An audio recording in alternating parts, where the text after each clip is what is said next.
When we examine closely our capacity, our native intuitive ability to formulate and evaluate deductive inferences, we discover that there are two features that really strongly drive that capacity. One of them is rather surprising. So even when we're not employing a system 2 inference strategy, our native deductive capacity is strongly linked to our ability to use language, written and spoken language.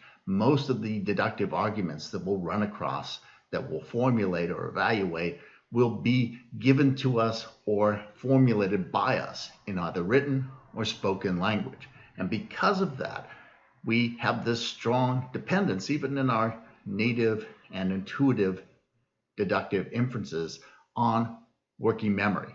And that means that the limits on the amount of information and the complexity of information that are inherent in working memory are also going to be inherent even in our native deductive inference evaluation and formulation. And to illustrate this point, I'm going to give you a couple of arguments from this fellow here. This is Lewis Carroll. And Lewis Carroll, of course, is a famous children's author, but Lewis Carroll was also a mathematics professor, and he taught logic. And these arguments that I'm about to give you are, in fact, arguments from his logic textbook. So here are a bunch of premises, a bunch of initial information, things that if you believe them, you should be able to draw a conclusion that is also guaranteed to be true based on the truth of these things. So no interesting poems are unpopular among people of real taste. No modern poetry is free from affection. All your poems are on the subject of soap bubbles. No affected poetry is popular among people of real taste. No ancient poem is on the subject of soap bubbles. Now, if I ask you to state what information has to be true given that initial information, you're probably at a loss, because the complexity and sheer volume of information in these premises is just overwhelming for you. So you probably wouldn't just immediately say, oh, well, obviously you can draw the conclusion that your poetry is not interesting if the other things are true. But this, in fact, follows necessarily. It has to be true given those initial statements. And we can even, as we'll see later in the term, symbolize these arguments and evaluate them and demonstrate their validity, demonstrate that if those initial statements are true, that final statement has to be true, even though intuitively our working memory capacity prevents us from really being able to evaluate that. Let's look at another example, again from Lewis Carroll. All writers who understand human nature are clever. No one is a true poet unless he can stir the hearts of men. Shakespeare wrote Hamlet. No writer who does not understand human nature can stir the hearts of men. None but a true poet could have written Hamlet. Now, given that initial information, what can we infer must also be true? And again, I think it just sounds like a bunch of unorganized gibberish. It doesn't seem straightforward at all what has to follow, but there is something that has to be true given those initial statements. Namely, Shakespeare was clever. And again, we can actually go through and formalize the underlying structural relationships to illustrate that these arguments are in fact valid. That is, these arguments are such that if those first sentences are true, if that's correct information, then the conclusion also has to be true. It is also correct.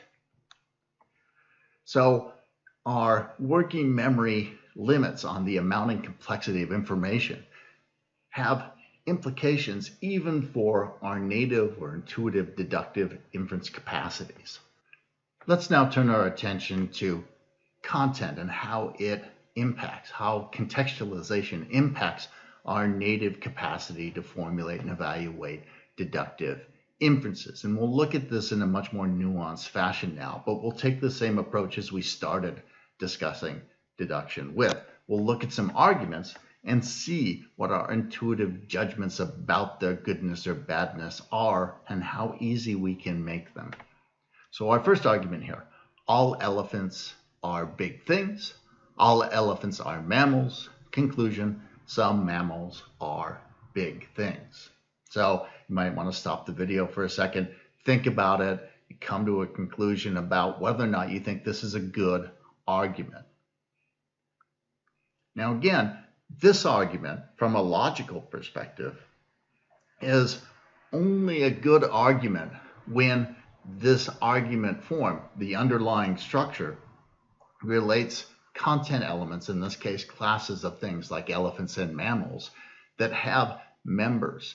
If this argument is applied to classes that don't have members, the argument is a bad argument. And so whether it's good or bad depends upon the content itself.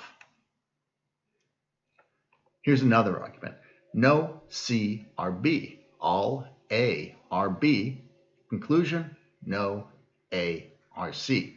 So you might want to stop the video for a second, think about it, come to a judgment, decide whether or not you think this is a good argument or a bad argument. Now, chances are you probably found this argument a little more difficult to evaluate relative to the first one. Your intuitions probably didn't flow as quickly as they did for the first one. And that's in part because this has no concrete content to it. This argument is, again, a good argument. If those two premises are true, the conclusion will have to be true. But because we don't have any content, and that's what's salient to us in evaluating deductive arguments with our native capacities, it's a difficult argument for us to evaluate. Let's try another. No Terzniks are your dogs. All Batglobs are Terzniks. All Batglobs are your dogs. So when we look at this argument, again, we want to stop the video, maybe decide whether or not we think it's valid or invalid, see how easy it is for us to reach that intuitive decision. This argument is in fact not a good argument. The premises, those initial statements, could be true without guaranteeing that the conclusion is true. And so when we evaluate this argument, we probably felt additional intuitive hesitance or difficulty. It probably took us longer. And that's because this not only doesn't have content, it has nonsense words. It has sort of faux content. And so our brain is desperately trying to leverage what it interprets as content in order to evaluate this argument. And that actually makes it a little more difficult. One final example. All US presidents are women. No women are people who can reproduce. Conclusion, no people who can reproduce are US presidents. Now, take a moment, pause the video, evaluate this argument, make a judgment about whether or not you think it's good or bad. When we look at this final argument, this argument has bad content. That is, none of the premises, those first two statements, or the conclusion, that final statement, are in fact true. However, from a logical perspective, this is a good argument, because if it were true that all US presidents were women, and it were true that no women were people who could reproduce, then it would definitely be true that no people who can reproduce were US presidents. So if those initial statements were true, the conclusion would have to be true. Now, chances are you said this was a bad argument, and part of the reason why was because the content looked bad to you. Not the underlying structural features, but the content. And that's how content affects our native capacity to make and evaluate deductive inferences. And we'll look at this in a more systematic way in just a moment.